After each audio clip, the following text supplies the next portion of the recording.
Hello student, welcome to graduate maths वाला। आइए देखते हैं क्लास 10 के साइंस के महत्वपूर्ण क्वेश्चंस जो कि आने वाली बोर्ड परीक्षाओं में आने की संभावना है। देखिए, पहला क्वेश्चन है, एक प्रतिबिंब का आकार हमेशा वस्तु के बराबर होता है, तो दर्पण कौन सा होगा? तो दर्पण समतल होगा। दर्पण कौन सा होगा? समतल होगा। चलिए नेक्स्ट क्वेश्चन देखते हैं। समतल दर्पण द्वारा बना प्रतिबिंब होता है, तो समतल दर्पण द्वारा बना प्रतिबिंब काल्पनिक होता है। ठीक है। तीसरा नंबर क्वेश्चन है, प्रकाश के परावर्तन के कितने नियम है? तो प्रकाश के परावर्तन के 2 नियम हैं। ठीक है। नेक्स्ट क्वेश्चन है, दाढ़ी बनाने में कौन सा दर्पण उपयुक्त होता है? तो दाढ़ी बनाने में अवतल दर्पण का उपयोग किया जाता है। नेक्स्ट, उत्तल दर्पण द्वारा बना प्रतिबिंब कैसा होता है? तो उत्तल दर्पण द्वारा बना प्रतिबिंब हमेशा सीधा होता है।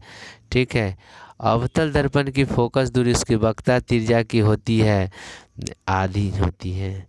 अवतल दर्पण की फोकस दूरी वक्रता त्रिज्या की आधी होती है। चलिए, दंत विशेषज्ञ किस दर्पण का उपयोग मरीजों के दांतों का बड़ा प्रतिबिंब देखने के लिए करते हैं? तो अवतल दर्पण का उपयोग करते हैं। ऑप्शन नंबर बी होगा, अवतल दर्पण का उपयोग करते हैं। चलिए नेक्स्ट क्वेश्चन, गोलीय दर्पण के प्रवर्तक पृष्ठ की वृत्ताकार सीमा रेखा का व्यास कहलाता है। गोलीय दर्पण का द्वारक कहलाता है। क्या कहलाता है? गोलीय दर्पण का द्वारक कहलाता है। चलिए नेक्स्ट क्वेश्चन है। नेक्स्ट क्वेश्चन, निम्नलिखित में से उत्तल दर्पण की फोकस दूरी है जिसकी वक्रता त्रिज्या 32 सेंटीमीटर है। तो जिसकी वक्रता त्रिज्या 32 सेंटीमीटर है, तो फोकस दूरी वक्रता त्रिज्या की आधी होती है और उत्तल दर्पण जैसे +16 सेंटीमीटर होगा। ठीक है। 11 नंबर क्वेश्चन है, किसी वस्तु का वास्तविक तथा समान आकार का प्रतिबिंब प्राप्त करने के लिए वस्तु को उत्तल लेंस के सामने कहाँ रखेंगे? तो वस्तु को उत्तल लेंस के सामने लेंस के प्रकाशिक केंद्र और फोकस के बीच रखेंगे। डी नंबर ऑप्शन हो जाएगा। चलिए नेक्स्ट क्वेश्चन देखते हैं। 12 नंबर, निम्नलिखित में कौन सा पदार्थ लेंस बनाने के लिए उपयुक्त नहीं किया जा सकता? तो आप जानते हैं कि मिट्टी का उपयोग लेंस बनाने में उपयुक्त नहीं होता है। निम्न में से किसका अपवर्तनांक अधिक है? तो हीरा जो सबसे कठोर पदार्थ होता है उसका अपवर्तनांक अधिक है। प्रकाश की चाल सबसे अधिक होती है निर्वात में, यहाँ होगा। चलिए नेक्स्ट क्वेश्चन देख लेते हैं। प्रकाश की चाल सबसे अधिक होगी निर्वात में। ये आ गया क्वेश्चन, निर्वात में, सी नंबर ऑप्शन। चलिए 15 न, अवतल लेंस की फोकस दूरी होती है तो ऋणात्मक होती है अवतल लेंस की फोकस दूरी, लेकिन यहाँ ऋणात्मक ऑप्शन नहीं है तो डी हो जाएगा ऑप्शन डी नंबर। चलिए, कौन से लेंस में वास्तविक एवं आभासी दोनों प्रकार के प्रतिबिंब बनते हैं? तो अवतल लेंस में वास्तविक और आभासी दोनों प्रकार के प्रतिबिंब बनते हैं। ऐसे तो सॉरी, ये गलत हो गया। उत्तल लेंस में वास्तविक और आभासी प्रतिबिंब बनते हैं। उत्तल लेंस में वास्तविक और आभासी प्रतिबिंब बनते हैं। उत्तल लेंस में जब वस्तु को फोकस और ऑप्टिकल सेंटर के बीच में रखा जाता है तो वहाँ पर उसका प्रतिबिंब आभासी प्रतिबिंब बनता है, नहीं तो ऐसे उत्तल लेंस में वास्तविक प्रतिबिंब बनता है। एक गोलीय दर्पण द्वारा बने प्रतिबिंब का आवर्धन ऋणात्मक हो तो प्राप्त प्रतिबिंब कैसा होता है? तो जब आवर्धन ऋणात्मक हो तो प्रतिबिंब उल्टा प्राप्त होगा। क्या होगा? प्रतिबिंब उल्टा।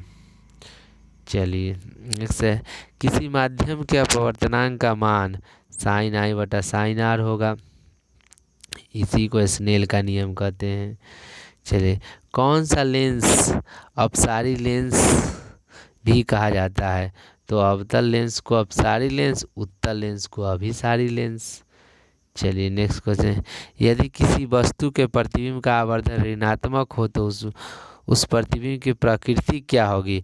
तो उस प्रतिबिंब की प्रकृति वास्तविक एवं उल्टा होगी। क्या होगी? उस प्रतिबिंब की प्रकृति वास्तविक एवं उल्टा, यानी कि ए नंबर ऑप्शन हो जाएगा। चलिए देखिए 21 नंबर क्वेश्चन है। अभिक्रिया CaCO3 ये टूट करके CaO प्लस CO2 बनाया है, तो एक पदार्थ टूट करके दो या दो से अधिक पदार्थ बनाता है तो उसे वियोजन अभिक्रिया कहते हैं। क्या कहते हैं? वियोजन अभिक्रिया। C number option. चलिए अपचयन अभिक्रिया है जिसमें होता है ऑक्सीजन का योग, हाइड्रोजन का वियोग, इलेक्ट्रॉन का त्याग, यही होता है। अपचयन में होता है इलेक्ट्रॉन का त्याग। चलिए 23 नंबर। वैद्युत अपघटन में इलेक्ट्रॉन मुक्त होता है तो इलेक्ट्रॉन मुक्त होगा एनोड पर। इलेक्ट्रॉन मुक्त होता है एनोड पर और प्रोटॉन मुक्त होता है कैथोड पर।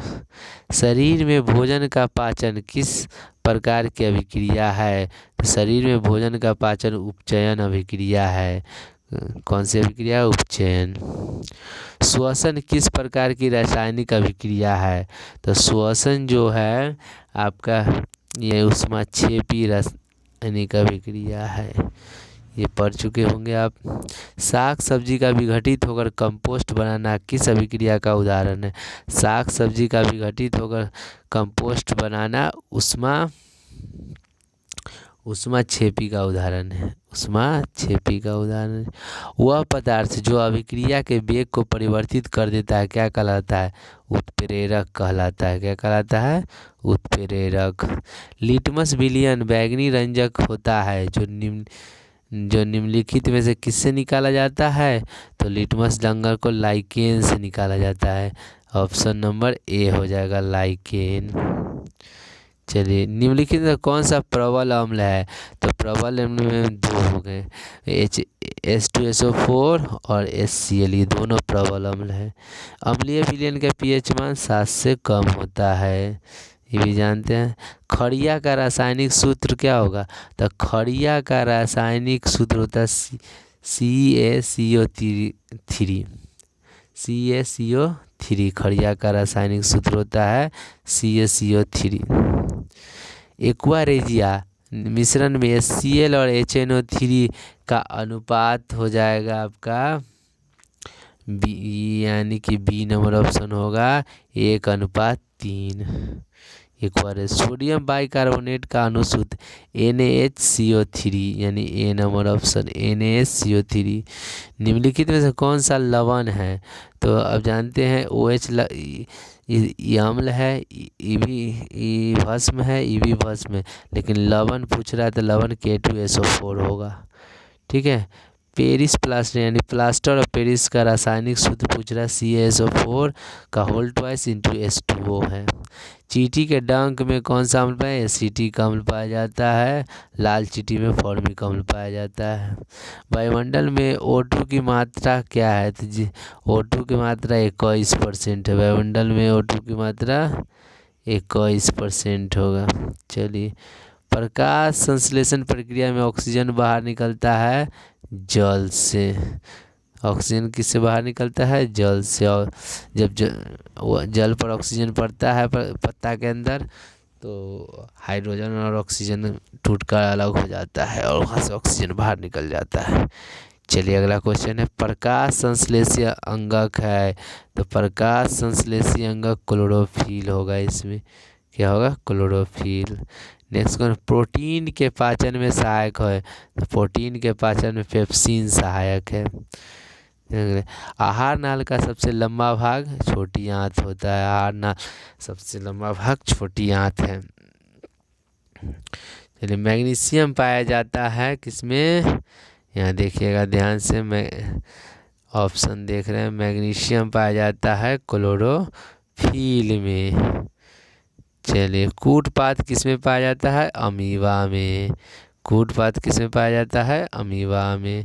जठर ग्रंथियाँ कहाँ पाई जाती है?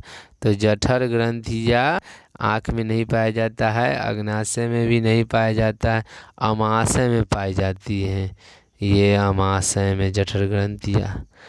चलिए नेक्स्ट एथिल एल्कोहल किस प्रकार के श्वसन में बनता है? तो एथिल एल्कोहल अवायवीय श्वसन में बनता है जो वायु की अनुपस्थिति में होता है। स्टोमाटा किस में पाया जाता है? स्टोमाटा पत्तियों में पाया जाता है।